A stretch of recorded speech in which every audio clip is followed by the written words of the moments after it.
Hi everyone. I hope you enjoy this story, whether you're relaxing at home, getting something done in the background, or maybe even trying to fall asleep. This is the story of Why Do I Feel Lonely? The Courage to Share. Enjoy. Once upon a time, in a small, picturesque village called Wisteria, there lived a young man named Leo. Leo was kind and intelligent, with a heart as vast as the meadows that surrounded his home. However, Leo carried a heavy burden. He was terribly shy and socially anxious. The mere thought of speaking in front of others made his palms sweat and his voice tremble. Every day, Leo worked at the village library, surrounded by his beloved books. He found solace in the stories of far-off lands and heroic deeds, but he longed for a story of his own. Leo dreamed of finding friends who understood him, and perhaps even someone special to share his life with. But his anxiety kept him from reaching out to others. One sunny morning, a traveling carnival arrived in Wisteria, bringing with it a whirlwind of excitement and joy. Leo watched from the library window as the villagers laughed and played, wishing he could join them.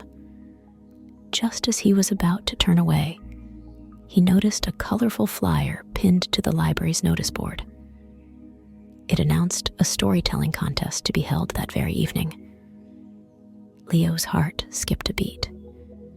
He loved stories and had a few of his own to share, but the thought of speaking in front of a crowd terrified him. Still, something inside him stirred, a spark of courage. Leo decided he would enter the contest. He spent the entire afternoon preparing, writing and rewriting his story, his anxiety battling with his determination. As the sun began to set, Leo made his way to the village square. The carnival lights twinkled like stars, and the air buzzed with excitement. Leo's heart pounded in his chest as he saw the crowd gathered around the stage. He took a deep breath, clutching his story tightly. When it was his turn, Leo stepped onto the stage, his legs shaking. He looked out at the expectant faces and felt a wave of fear wash over him. But then he remembered the characters in his books, the heroes who faced their fears and triumphed. Drawing strength from their stories, Leo began to speak. At first, his voice was soft and hesitant, but as he continued, it grew steadier and stronger. He told a tale of a brave knight who overcame great obstacles to find his true self and the love of his life. The crowd listened intently, captivated by Leo's words. By the time he finished, the square erupted in applause. Leo couldn't believe it. He had done it. He had faced his fear and shared his story. As he stepped off the stage, a young woman named Elara approached him. She had been in the audience, and his story had touched her heart. "That was beautiful, Leo," she said with a warm smile. "You have a gift." Leo felt his cheeks flush. "Thank you," he replied, feeling a warmth spread through him that was different from the heat of anxiety. It was the warmth of connection and acceptance. Elara and Leo spent the rest of the evening talking and laughing, discovering they had much in common. Leo learned that Elara loved books as much as he did, and she often visited the library without him noticing. With Elara by his side, Leo began to feel more comfortable around others, his confidence growing with each passing day. Days turned into weeks, and Leo and Elara's friendship blossomed. They spent countless hours together, exploring the village, reading, and sharing their dreams. But as their bond grew stronger, so did Leo's fear of making a mistake. He worried that his shyness and insecurities would push Elara away. One evening, as they sat by the riverbank, Elara asked Leo if he would tell another story at the upcoming harvest festival. The thought of speaking in front of an even larger crowd filled Leo with dread. He hesitated, his old anxieties resurfacing. I don't know if I can, Leo admitted, his voice barely above a whisper. What if I mess up? What if everyone laughs at me? Elara took his hand in hers, her touch gentle and reassuring. Leo, you have a gift, she said softly. Your stories come from your heart, and that's what makes them special. People connect with you because you are genuine and sincere. Even if you stumble, it doesn't matter. What matters is that you are brave enough to share a part of yourself. Leo looked into Elara's eyes and saw nothing but kindness and encouragement. Her words gave him a glimmer of hope.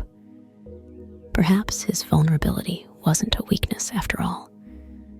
Maybe it was his greatest strength. The night of the harvest festival arrived, and the village square was filled with laughter and music. The air was thick with the scent of roasted chestnuts and spiced cider. Leo stood backstage, his heart racing.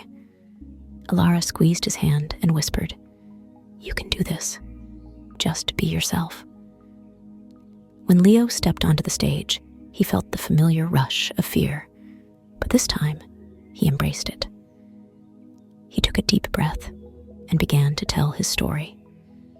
It was a tale of a humble baker who, despite his fears and self-doubt, saved his village from a terrible drought with his kindness and perseverance. As Leo spoke, he felt the crowd's attention and warmth. He stumbled over a few words, but instead of feeling embarrassed, he paused and smiled, taking a moment to gather his thoughts. The audience waited patiently, their eyes filled with respect and admiration. For the first time, Leo realized that his vulnerability made him relatable. It made his stories real. By the time he finished, the village square was silent, everyone hanging on his every word. Then, the applause erupted, louder and more heartfelt than before. Leo looked out at the sea of faces and saw Elara beaming at him, her eyes shining with pride. After the festival, villagers approached Leo, praising his story and thanking him for sharing it. They spoke of how his words had touched their hearts and how his bravery had inspired them. Leo felt a newfound sense of belonging. He had faced his fear and discovered that his vulnerability was not a flaw, but a gift that allowed him to connect with others on a deeper level. As the night drew to a close, Elara and Leo walked back to the library together. The moonlight bathed the village in a soft, silver glow. Elara turned to Leo and said, "You are amazing tonight. I'm so proud of you." Leo smiled, feeling a warmth that went beyond the acceptance of the villagers. It was the warmth of knowing that he was loved for who he truly was. "Thank you, Elara. I couldn't have done it without you." Elara shook her head. "You had it in you all along, Leo. You just needed to believe in yourself." One crisp autumn afternoon, Leo and Elara decided to visit the nearby forest. The leaves were turning brilliant shades of red and gold, and the air was filled with the earthy scent of fallen foliage. As they walked along a winding path, Elara seemed unusually quiet. Leo noticed her unease and gently asked, "Is something bothering you, Elara?" She stopped and looked at him, her eyes reflecting a deep-seated worry. "There's something I've never told you, Leo. Something about my past that I've been too afraid to share." Leo's heart tightened with concern. He took her hand in his and said, "You can tell me anything, Elara. I promise, nothing will change how I feel about you." Elara sighed, gathering her courage. When I was younger, my family moved around a lot. My father was in the military, and we never stayed in one place for long. I had to constantly make new friends, and it was exhausting. I felt like I never truly belonged anywhere. That's why I cherish Wisteria so much. It's the first place that has ever felt like home to me. Leo listened intently, his empathy growing with each word. He could see the pain in her eyes and understood how much it must have hurt to live a life of constant change and uncertainty. That sounds incredibly difficult, Elara. I can't imagine how hard it must have been for you. She nodded, tears glistening in her eyes. It was. And because of that, I often worry that I'll never really fit in, that people will see me as an outsider. Leo squeezed her hand, feeling a profound connection to her struggle. You know, I've always felt like an outsider too. My anxiety has kept me from making connections, and I often feel like I don't belong. But meeting you changed that. You've made me feel accepted and understood. You belong here, Elara, with me and with everyone in this village. Elara's tears spilled over, but she smiled through them. Thank you, Leo. Your words mean more to me than you know. You've helped me see that it's okay to be vulnerable, that it's a part of who I am.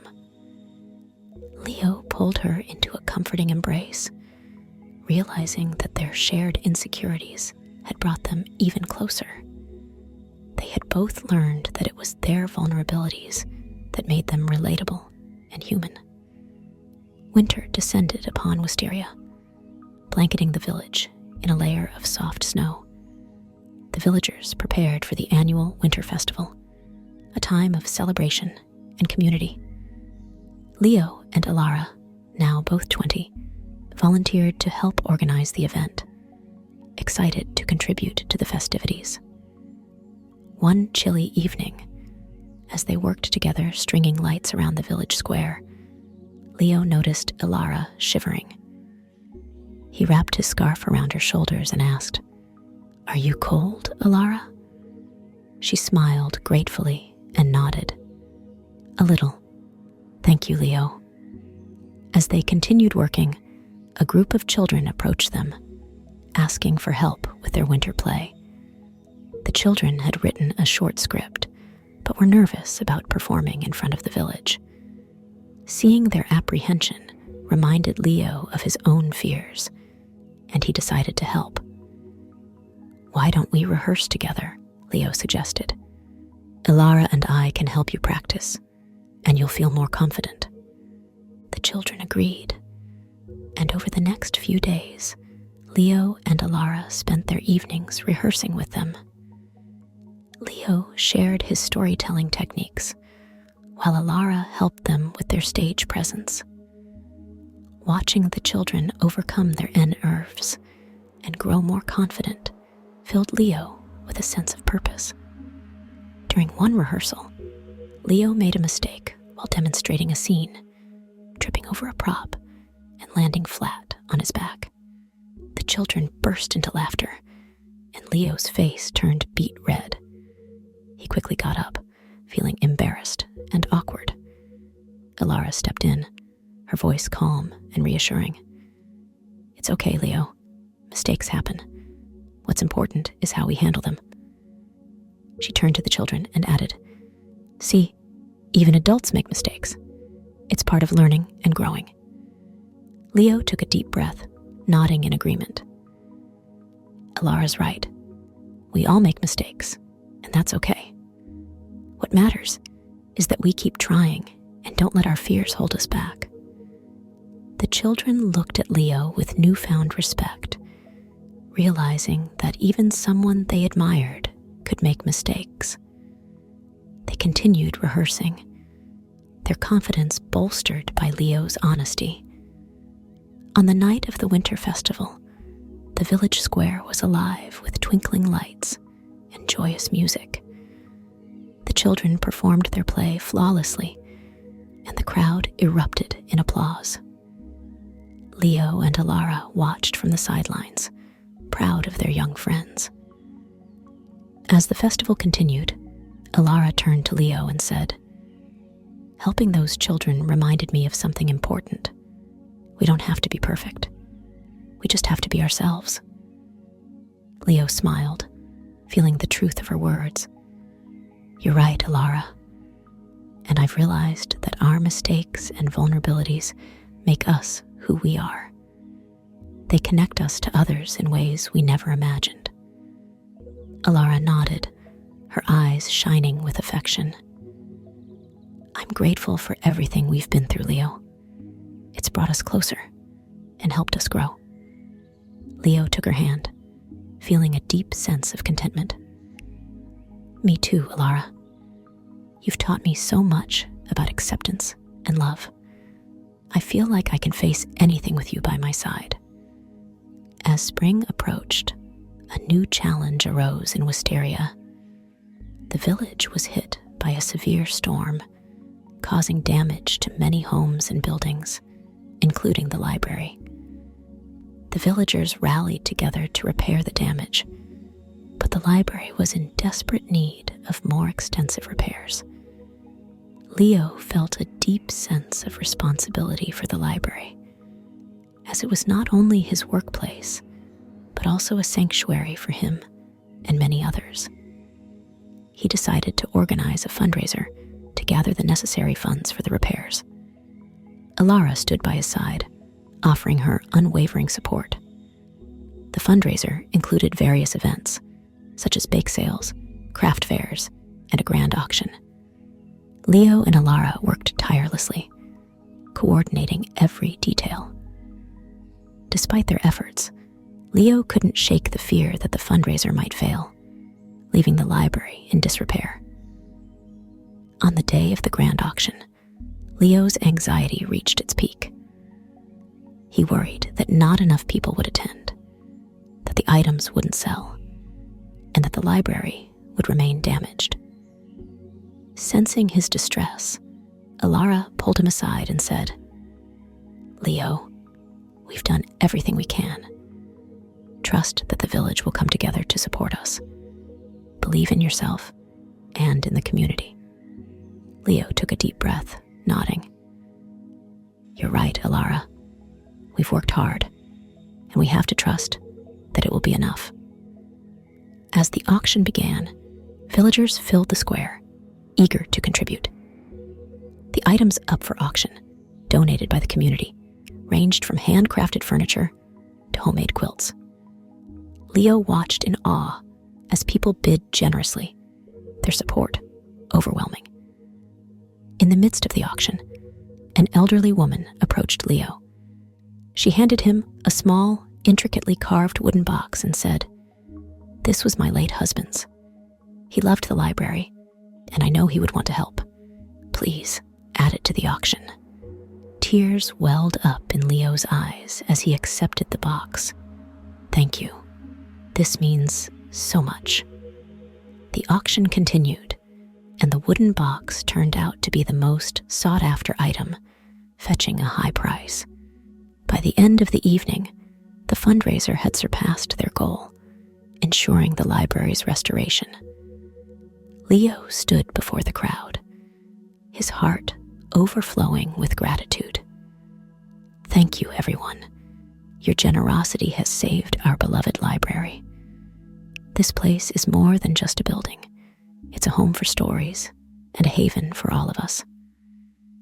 The villagers cheered, and Elara hugged Leo, her eyes sparkling with pride. "You did it, Leo. You brought the community together and saved the library." Leo smiled, feeling a profound sense of accomplishment. "We did it, Elara. I couldn't have done it without you." As the villagers celebrated, Leo realized that he had finally found his place in Wisteria. He had faced his fears, embraced his vulnerabilities, and discovered that true strength comes from connection and community. And so, in the village of Wisteria, Leo lived happily ever after, knowing that even the most timid heart can find its voice. He had learned that his vulnerability was his strength, and with Elara by his side, he felt ready to face any challenge. Together, they had found love, acceptance, and a sense of belonging they had always dreamed of, proving that true courage lies in embracing who you are and sharing it with the world. I hope you enjoyed this. And remember, you're not alone, and others feel similar, even if they don't share it or say it all the time. So remember, be nice to you. You deserve it.